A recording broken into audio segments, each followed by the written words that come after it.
Can you believe it? A giant python said to be nearly 10 meters long could silently turn a grown adult into its meal. In 2018, in a jungle of Indonesia, a 54-year-old woman mysteriously disappeared while tending her vegetable garden behind her home. 2 days later, her family and neighbors searched frantically. All they found were her sandals, a machete, and a flashlight left on the ground. What they discovered next was truly shocking. Just a short distance away, a massive python lay motionless with an unusually swollen belly. 9 strong men worked together to subdue the giant reptile. When they finally cut it open, everyone was left speechless. Inside was the missing woman. The question still lingers. Could anyone really survive after being engulfed by such a huge snake? On the night of June 14, 2018, the small village of Persiapan La Wela on Muna Island slowly grew quiet.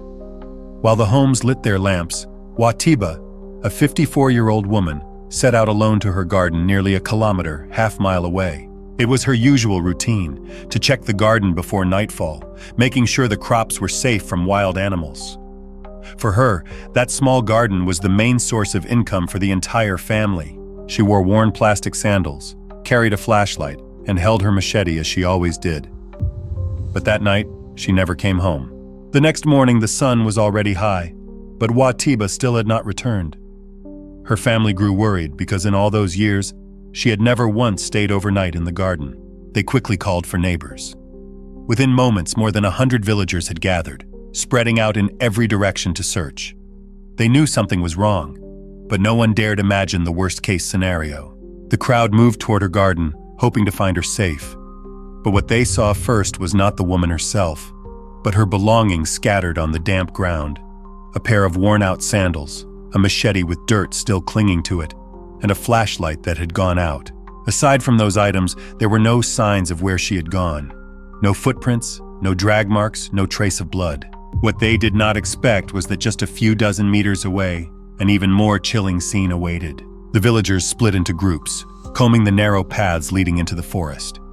Watiba's name echoed across the thick brush, only to fade into silence. Step by step they searched, eyes fixed on the ground, desperate for any clue. But the deeper they went, the more uncertainty they felt. Anxiety and fear were written on every face. Theories began to spread. Had she suffered an accident? Had a wild animal attacked her? Yet each idea was quickly dismissed. There simply wasn't enough evidence. Then, as the crowd pressed deeper into the garden, the silence shattered with a man's scream. Everyone rushed toward the scream. Not far from where Watiba's sandals and machete had been found, all eyes froze on a terrifying sight. In the middle of thick bushes, a massive python lay coiled. The creature was said to be nearly 10 meters, 33 foot long, with patterned brown and gold skin, its body swollen to an unnatural size. It did not flee from the crowd but stayed tightly coiled, as though struggling to digest something far larger than usual. Each movement of its bulging midsection made the villagers' hair stand on end. The crowd stood in stunned silence, fear spreading quickly. In that moment, everyone sensed the mystery of Watiba's disappearance might be right before them. Still, no one could be certain until a difficult decision was made.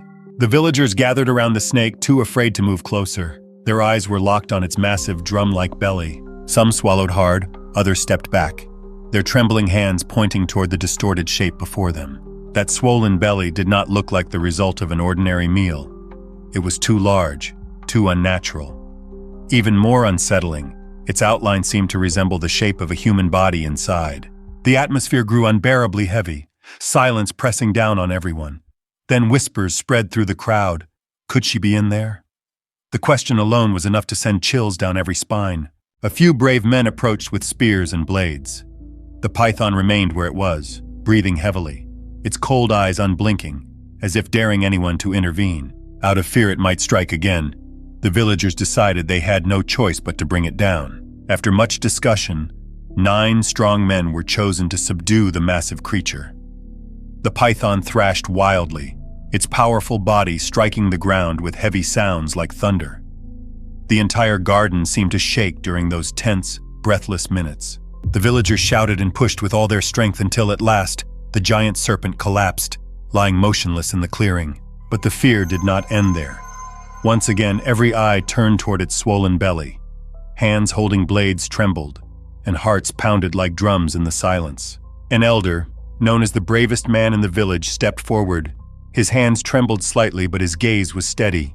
Taking a deep breath, he made the first cut. Immediately, a foul odor filled the air, forcing many to cover their noses, while some stepped back in fear. As the opening widened, a shape slowly began to emerge from within. The beam of a flashlight shone inside, and suddenly, the crowd fell silent. An arm appeared, intact. Then, a pale face came into view, unmistakably that of Watiba. Cries rang out, some clutching their heads, others breaking into tears, overwhelmed by shock. The villagers could not believe their eyes. The woman they had searched for was inside the serpent, like something out of a nightmare. Then came the most shocking moment of all. Watiba seemed to still be breathing. Her breaths were faint and fragile, but enough to send a shiver through the crowd. For a moment, silence gripped everyone, until voices shouted in unison, "She's alive! Get her out!" The villagers worked frantically to free her, pulling her carefully into the open. Her body was drenched and bruised, her joints strained, showing the toll of her ordeal. People rushed to her side. Some brought water. Others wrapped her in a mat to keep her warm, desperate to keep her conscious. In the dim glow of flashlights, Watiba's face looked pale, her eyes shut, her breathing so faint that it seemed as if it might stop at any moment. She was carried back to the village in exhaustion. On the rough, dark road, the villagers felt as if they were racing against death itself. Yet in every heart flickered a spark of hope. If she had escaped from such a terrifying ordeal, surely fate would spare her once more. All through the night, her family and neighbors stayed by her side. They did everything they could, boiling herbal remedies, fanning her, praying without rest. Some even called a spiritual healer to perform a ritual, hoping to drive away the dark force that had haunted her. Flickering oil lamps lit up the poor village, torn between despair and fragile hope. At dawn, the miracle seemed to come true. Watiba stirred slightly, her lips moving with faint sounds. She was awake. The villagers erupted in joy, hugging one another, believing a true miracle had occurred. News spread across the island, turning her into a living legend, the woman who survived being inside a giant python. But the miracle lasted only 24 hours. The real tragedy was yet to come. The following day, the whole village felt like a festival. People came with fruit, rice, and blessings, convinced she was a symbol of resilience. But as the afternoon wore on, hope faded.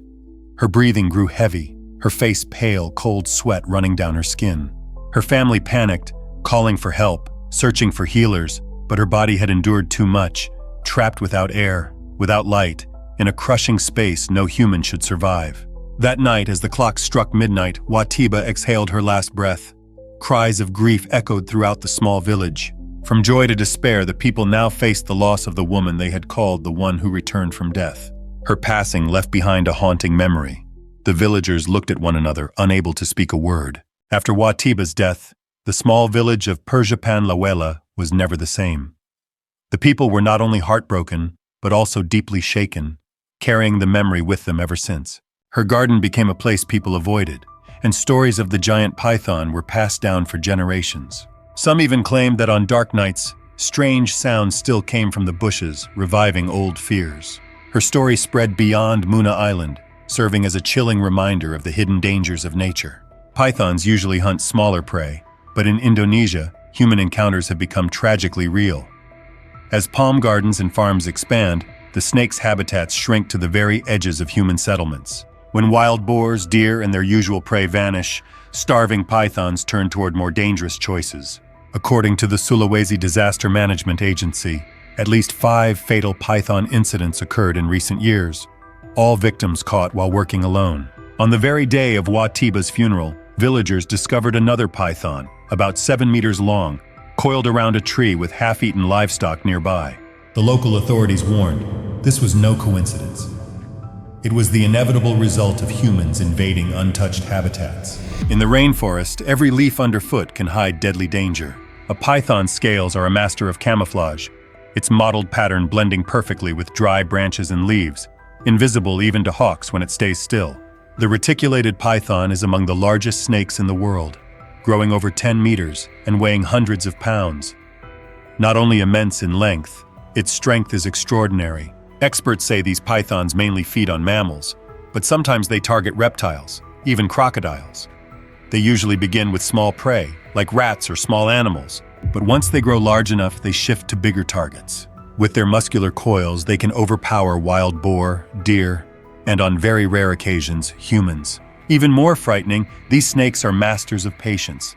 A full-grown python can stay wrapped around a tree for 2 weeks, its muscles ready like springs, waiting for the perfect moment to strike. In Indonesia, villagers sometimes call it the ghost killer.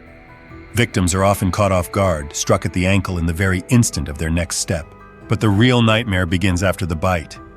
The python's body coils tightly like a hydraulic press, its squeeze compared to the weight of a heavy truck pressing down.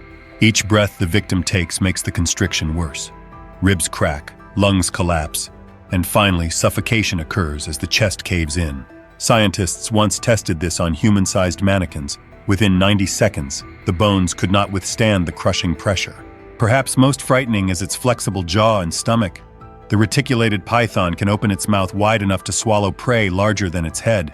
Its lower jaw is not fused but held by stretchy ligaments, allowing it to expand over 160 degrees. Even more, the two sides of the jaw can work alternately, hooking in with one side then the other, pulling prey into its mouth step by step like a conveyor belt.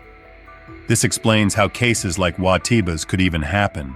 Reports from Watiba's case suggest the python began digesting her body of 1.7 meters, 5'5", in only 3 hours. It is the combination of strength, stealth, and patience that makes this predator so dangerous. But pythons are not always clever. Sometimes they make mistakes with prey too large. For example, in 2005, a Burmese python in Florida attempted to swallow a crocodile. The result was fatal for the snake itself. Could running quickly through tall grass help you escape? Not likely. Pythons have special superpowers that exploit human weaknesses. Heat-sensing pits on their faces detect temperature changes as small as 0.003 of a degree Celsius. In darkness, human body heat glows like a beacon. Their forked tongues add another advantage. Every scent, sweat, smoke, even traces of tobacco, is turned into a 3-dimensional smell map in their brains. Some villagers who have hunted pythons admit it always attacks from angles you'd never expect, as if it had GPS. One mystery still amazes people. How could Watiba still breathe, showing signs of life after nearly being swallowed whole? Biologists and doctors believe it is not impossible. When under extreme stress, the human body slows its heartbeat and metabolism to save energy. Inside the python, Watiba's body was surrounded by layers of muscle and scales, forming a tight but enclosed space that reduced heat loss and trapped limited oxygen. This may have delayed suffocation.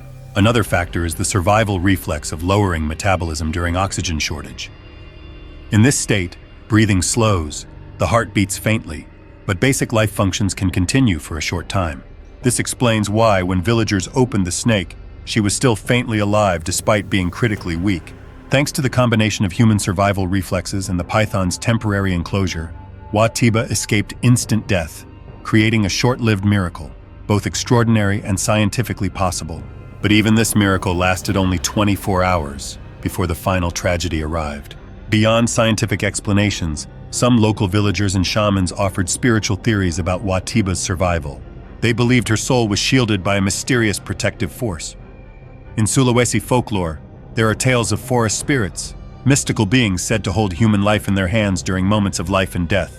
Others believed it was Watiba's strong faith, resilience, and her family's constant prayers that gave her the strength to stay alive for a short time, despite the crushing ordeal. What do you think about this story? Share your thoughts in the comments below. Thank you for watching until the end. Don't forget to like and subscribe so you won't miss more of our incredible stories. See you next time.